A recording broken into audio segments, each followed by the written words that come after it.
Arijino hatinga jiwesise dakara taona Jesu ungetashingirira kare kare tufuna mojapera tichazo jiwesisa kare tashikeyo. Then the servant with one bag of silver came and said, Master, I knew you were a harsh man, harvesting crops you did not plant, and gathering crops you did not cultivate. And he gave that money back to his master. Is that correct? Answer me. Yes. His master gave him money. Is that correct? Yes. We have all agreed that the principle of tithing is God has given us, isn't it? And we give back a tenth, isn't it? To acknowledge where it has come from, isn't it? And this guy acknowledges that, Lord, you gave me. And you are so powerful that I was afraid I will lose your money, isn't it? The guy did not misuse God's money. I will understand him. He did not misuse the master's money. He kept it safe, well hidden. And when the master came back, he gave the master his money back. Are we together, church? And listen to what the master says. You wicked and lazy servant. If you knew I harvested crops I did not plant and gathered crops I didn't cultivate, why didn't you deposit my money in the bank? At least I could have gotten some interest in it. Follow me, church. Is not returning 10%. And I'm going to prove it to you. The principle of stewardship is deeper than that. There are three, I'm going to summarize by Simon. I'm going to give you the conclusion now. There are three principles that we're going to learn today. And this is going to be, so if you don't understand everything else that I say, just understand these three principles. Principle number one is, it is not enough to give back what you give. Are we together, church? Principle number one, it is not enough to give back what you were given. Principle number two, failure is not an option. What is principle number two? Failure is not an option. And principle number three, rewards will only come to those who multiply. Principle number three is rewards will only come to those who what? Who multiply. Turn our Bibles to Matthew chapter 25. I'll read from verse 14. So that we do not assume that whatever is being talked about here has got nothing to do with heaven, isn't it? This story is an illustration of the kingdom of heaven.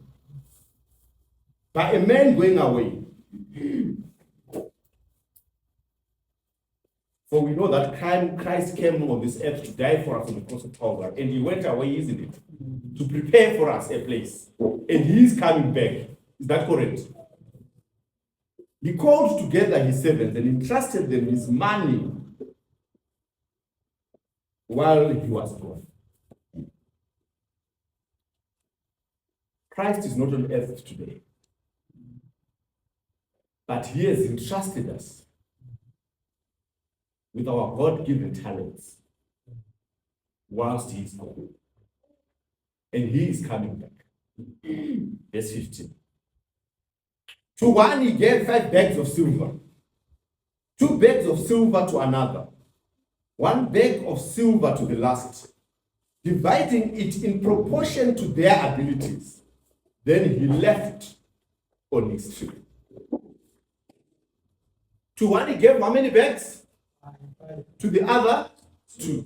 To the other, based on their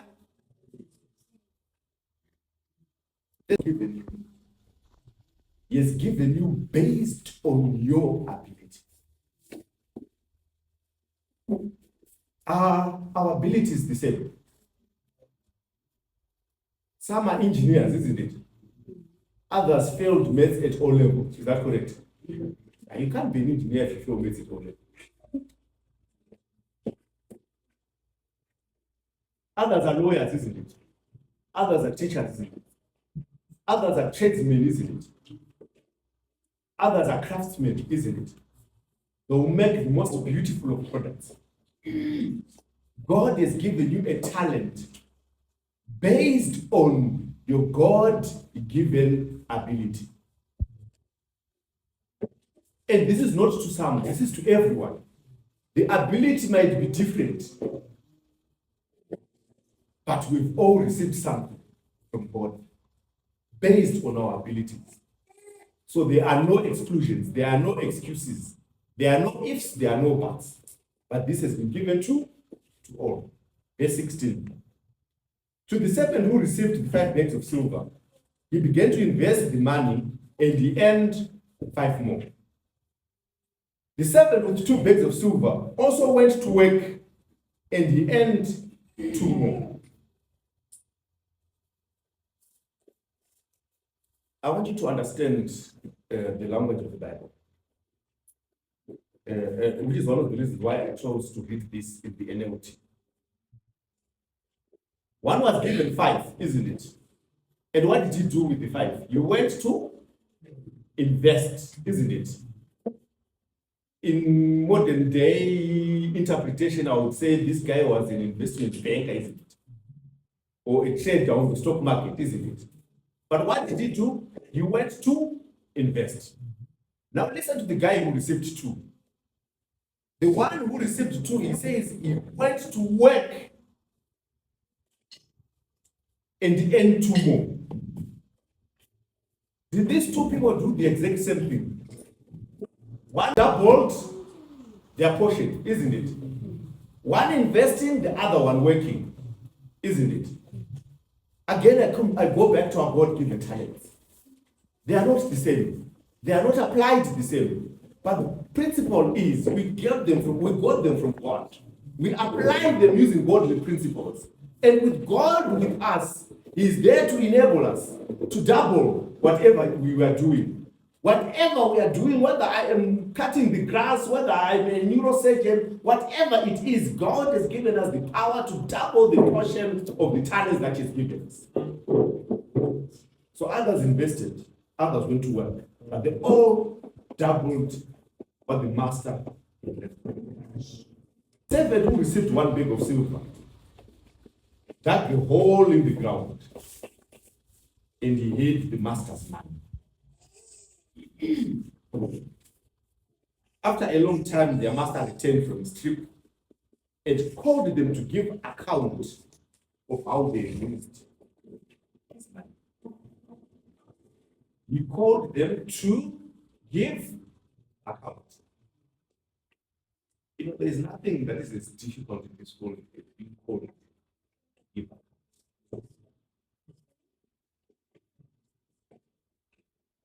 When your father calls you and he sits you down and the wife says, okay, from 8 a.m. to 4 p.m., can you tell me what you will do?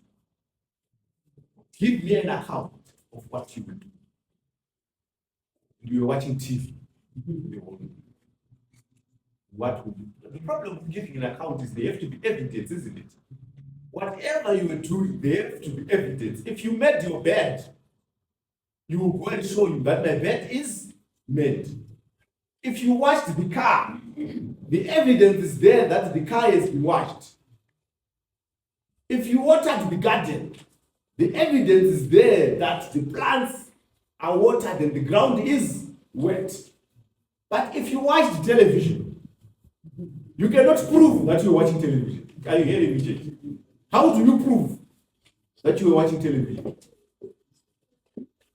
How do you prove? He called them to give an account. God is going to call us. Now I'm moving away from the talents that we have. But God is going to call us to give an account of our time here on earth. How do you spend your time? And you know the beauty about time, it's universal. It applies to a 12-year-old as much as it applies to a 70-year-old. To ask a 12-year-old, how were you using your time? As God is going to ask a 70-year-old, how were you using your time? We are going to be called to account. The song says, all to Jesus I surrender. All to him I freely give. I will ever love and trust him in his presence. In his presence, I will daily what? You know, when you say in his presence, I will daily live. It means that from the time you wake up to the time you sleep, and even as you are sleeping, you are living in his presence, isn't it? It means that if you sleep 14 hours a day, you are going to explain to God why you sleep 14 hours a day. What is your justification? So even in sleep, you have to account. Worldly pleasures all forsaken. Take me, Jesus. You know, the beauty about the gospel is you cannot shortcut it. It's as sweet as it sounds, but it also is accountable as it is. Do we spend our time in worldly pleasures? And then when we come to church, we sing all to Jesus I surrender. And we've got 10 cents to give to the Lord because we have applied ourselves to our God-given talents. And you stand before the Lord and sing hymn 190 Advent hymns with confidence that I have surrendered all to the Lord. Verse 19. Time the master returned to his trip and called them to account on how they'd used his money. The servant who had been entrusted with 5 bags of silver came forward with 5 more and said, Master, you gave me 5 bags of silver to invest, and I've earned 5 more.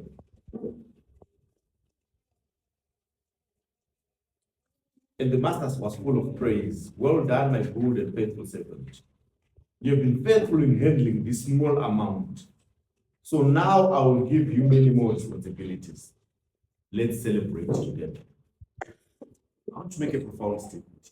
If we were, as human beings, when we are sitting down, and then we see that one was given 5, the other one was given 2, and the other one was given 1. How would we describe the one who got 5? Would we say he got little? Comparative. We would say he got a lot, isn't it?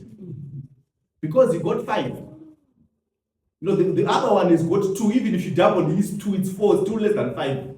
So he has got more than double the next person, isn't it? So when we look at him, we look at him and say, the Lord has really blessed this guy. He has got 5 pieces of silver. When the master comes back, he says, you were faithful in handling the small amount. What we as humans imagine to be a lot, the master says it's just but a little. And then the question comes back, so why don't you have more? Because you've not taken time to apply the little that God has given you. Because he says when you've applied on the little that you have, verse 21 is very clear. Now I will give you many more responsibilities. Let's celebrate together. When you are faithful to God, you will enlarge your territory. I do not speak like a Pentecost talking about seedings. No. I am talking based on the basic principle that whatever God has given you, if you are faithful in applying it, God will enlarge your territory. He will give you a lot more responsibilities, and you'll be able to return even more unto the Lord. But you have to apply yourself. You know, the principle of applying yourself is very simple. I trust we've all been to school at some level. You know that, I'll give you an example. I arrived at a boarding school in Form 1. So at our school, we used to have 1 hour, 30 minutes of study every day. From 5 to 6:30. 6:30 to 7:30 was supper, and then 7:30 to 9. 3 hours. Now we are Form 1. We go to our first day to school on a Tuesday, isn't it? We literally have got less than 1 page of what? Of notes. That's all we've learned. And then we're expected to study for 3 hours. 5 to 6:30, 7:30 to 9. I don't understand why they were punishing us like that. I think that whole week, personally, I was on the punishments list for making noise in class. But was this dormant of mine called Raffles Nyamaya? Raffles became our head boy when we were now in upper 6. And it's now a medical doctor. So on the Wednesday morning, the guy woke up at 4 a.m. and went to start. Well, some of us were wondering, what do we do with these 3 hours? The guy went to what? I want you to understand the principle of applying yourself. We can all have an excuse that I don't have enough content to study in 3 hours. But others can have a vision that I can read what we are going to learn tomorrow so that when the teacher teaches, I'm in a better position to understand. Now, you don't need to be intelligent to do that. You just need to apply yourself. What I'm saying is, as we sit here generally as human beings, we do not apply ourselves. I remember Elon Musk, during one interview, he says, I acknowledge that I'm intelligent, but I'm not as intelligent as you imagine me to be. But what I've learned to do in my life is to apply myself continually. That is why I even sleep at the office, though he's worth $893 billion. The guy sleeps at the office. Why? Because he's what? Applying himself. Now I'm not saying you should go and sleep at the office, but I want you to understand the principle of applying yourself. Companies that in the group that I work in, there are about 19 companies altogether. The principle of that group of companies does not go on holiday. So now when some of us want to go on holiday, but how do you go on holiday when the guy on the top doesn't go on holiday? So people now try to put their phones on roaming and do all sorts of things to appear to be at work because the master is what? Is working. But you want to go on what? On holiday. But when people look at him, they'll then start talking about other things. But he's working. He's at the top. And all the subordinates, all we're thinking is, I made a few dollars, I need to go on holiday. The principle of applying yourself. It is a generally accepted rule that as human beings, we are generally working at around 10% of our capacity.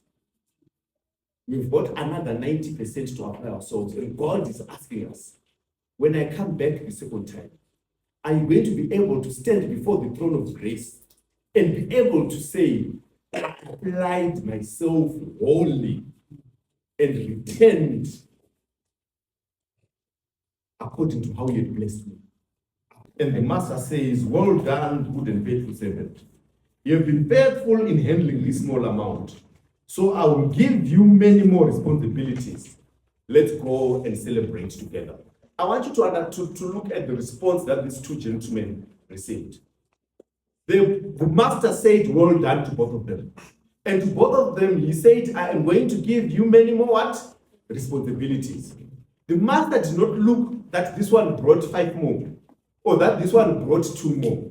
But he looked at the principle that according to their ability, remember they were given these talents based on their what? Ability. They worked to the best of their abilities, and they brought back a return that reflected their abilities. And God blessed them for that. You might get 5 A's at O level when your ability was 10 A's. God is not happy. You'll get 10 C's at O level when your ability was 10 C's. God will double your portion. It's not about what you get, but it is about applying yourself. It is about applying yourself based on your ability, based on your God-given talents. And God is saying to you this morning, apply yourself. To the servant who got 1. The servant said, verse 24, with 1 bag of silver came and said, Master, I knew you were a harsh man, harvesting crops you didn't plant, and gathering crops you didn't cultivate. I was afraid to lose your money, so I hid it in the earth. Here is your money back. But the master replied, you wicked and lazy servant. If you knew I harvested crops I didn't plant, and gathered crops I didn't cultivate, why didn't you deposit my money in the bank? At least I should have gotten some interest on it. Now, I want you to understand the third principle. Isn't it? The other one went to work, isn't it? The third one, the master is saying, right now, if you put your money in the bank, what interest will you get? 5%? Isn't it? 5%, 10%? Probably not anything more than that. Is that correct? So, if you put in $100 and you get 10% interest, that becomes $100 and what? $10, isn't it? If the master is going to not be there again the following year, you get another $10 interest, that would be $120. Maybe with the interest on the 10, probably $21, isn't it? Effect of compounding. So the gentleman could have come back. Let's say the master came back after 3 years and said, Master, you gave me 1, I now have 1.33, isn't it? It's not double like the others, isn't it? But God is saying, you have done according to your what? To your ability. Because that's what the master says. You should have put it in a bank. There is no bank that is going to give you 100% interest. Impossible. But he said, your ability, at least you should have put it in a bank and got that 10% interest and brought back my money, now 1.33 instead of it being 1. But you decided to dig a hole and to bury it. And you ordered, take the money from the servant and give it to the one who brought in 10 bags of silver. I want to go back to my conclusion. I read verse 29.